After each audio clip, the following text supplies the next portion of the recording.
किसान दोस्तों नमस्कार। आप सभी का एक नई वीडियो में स्वागत है। आशा करते हैं आप सभी अच्छे होंगे। आज के इस वीडियो में हम ये जानेंगे जो हमारी रबी की फसल प्याज की लगी हुई है उसमें हम कौन सा ऐसा कार्य करें जिससे हमारे उसके कंद बड़े हों और साथ में काफ़ी दिनों तक हम उसको संरक्षित रख सकें, जिससे हमको अच्छा से अच्छा लाभ प्राप्त हो सके। तो आज के इस वीडियो में इसी पर चर्चा की गई है, इसलिए वीडियो को पूरा वॉच करें। तो चैनल पर पहली बार विजिट कर रहे हैं, चैनल को सब्सक्राइब अवश्य कर लीजिए। साथ में नोटिफिकेशन बेल को ऑल पर रखें, जिससे जो भी वीडियो इस चैनल पर डाली जाए उसकी सूचना आपको सबसे पहले प्राप्त होती रहे। रबी के सीजन में जो प्याज लगाई जाती है एवं जो बरसात के सीजन में लगाई जाती है उसमें थोड़ा अंतर होता है, क्योंकि जो रबी के सीजन में प्याज लगाई जाती है वो लगभग 3.5 महीने में तैयार होती है, जबकि जो बरसात में लगाई जाती है वो 3 महीने में ही तैयार हो जाती है। तो इसलिए हमको जो खाद का प्रबंधन करें वो भी उसी के अनुसार हमको करना होता है।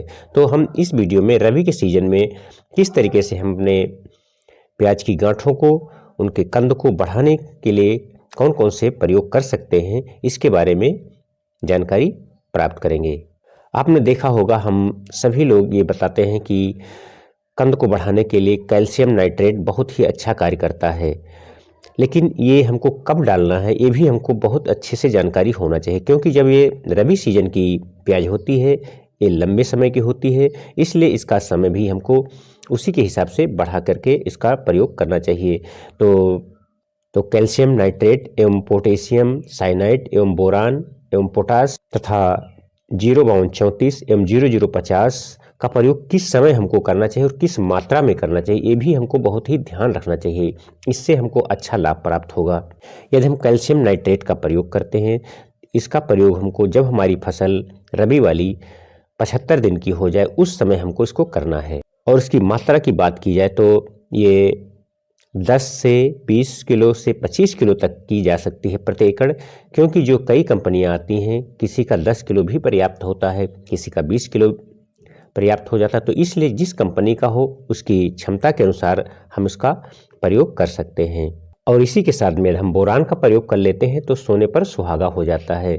बोरान और कैल्शियम के मिले हुए कंबाइंड भी आते हैं, जैसे श्री राम का आता है फोर्जा, इसका प्रयोग भी हम कर सकते हैं, जो कि एक ही में मिक्स दोनों कैल्शियम और बोरान नाइट्रेट एवं बोरान का मिक्सचर आता है, इसका प्रयोग भी हम अच्छे से कर सकते हैं। अब इसके बाद आता है 05234 एवं 0050 का प्रयोग हमको किस समय करना चाहिए, ये भी हमारे कंद बढ़ाने में बहुत अच्छा काम करता है। तो 05234 या 0050 का प्रयोग हमको जब हमारी फसल 70 से 75 दिन की हो जाए उस समय करना चाहिए। 05234 का प्रयोग हम 75 दिन की फसल पर कर सकते हैं, और यदि हम इसके साथ में भी बोरान का प्रयोग करते हैं तो काफ़ी लाभकारी होता है। इसकी मात्रा की बात की जाए तो हमको 7 से 8 ग्राम प्रति लीटर के हिसाब से हमको छिड़काव करना चाहिए।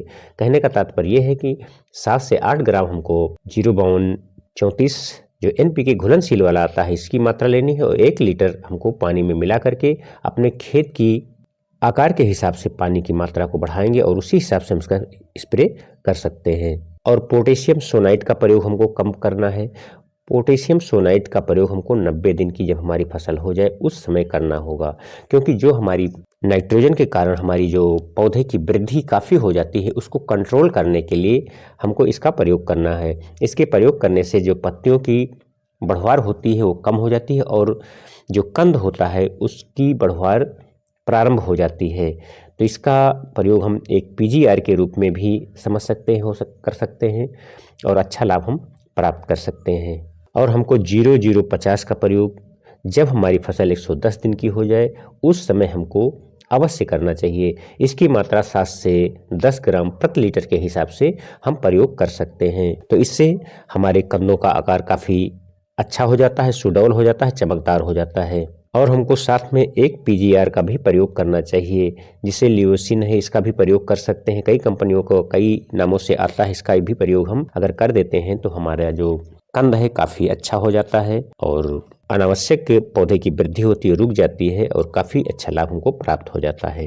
कुछ हमारे दोस्तों का ये कहना होता है कि हम यदि नाइट्रोजन की क्षमता को ज़्यादा बढ़ा देते हैं तो हमारे जो भंडारण की क्षमता होती है वो काफ़ी कम हो जाती है, लेकिन ये सत्य भी है, क्योंकि स्टोरेज क्षमता बढ़ाने के लिए हमको यूरिया का प्रयोग अत्यधिक नहीं करना चाहिए। जबकि कैल्शियम नाइट्रेट में जो हम प्रयोग करते हैं इससे हमारे कंदों पर किसी प्रकार का दुष्प्रभाव नहीं पड़ता है और न स्टोरेज क्षमता पर भी किसी प्रकार का प्रभाव पड़ता है। केवल हमारी जो यूरिया डालते हैं उससे प्रभाव पड़ता है, तो यूरिया का प्रयोग अत्यधिक न किया जाए।